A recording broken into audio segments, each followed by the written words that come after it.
Welcome to our channel. Today we how to activate HubSpot reports for sales performance, detailed guide step by step clearly.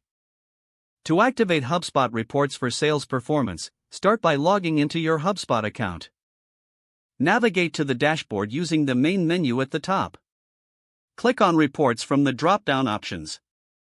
Select Reports again in the submenu that appears. You will be directed to the Reports dashboard.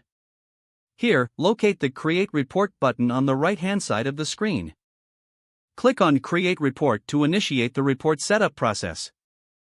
Choose the type of report you want to create from the available options. For sales performance, opt for either a single object report or custom report.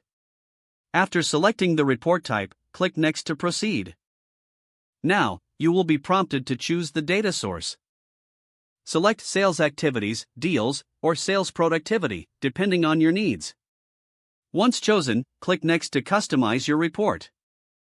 In the customization window, add the metrics you want to track.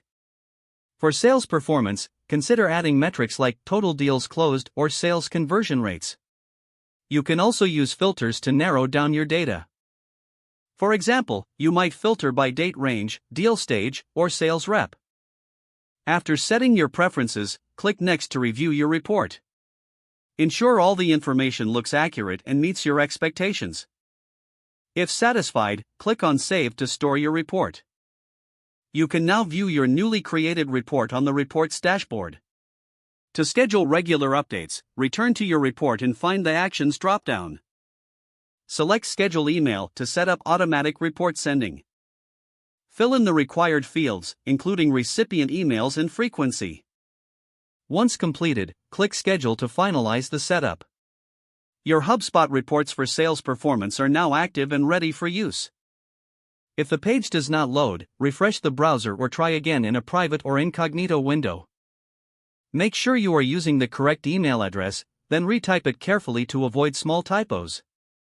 If your password is not accepted, use the reset option and create a new strong password you can remember. Check your spam folder for verification or security emails, then complete any requested confirmation steps. Don't forget to like this video and subscribe to our channel for more step-by-step tech guides.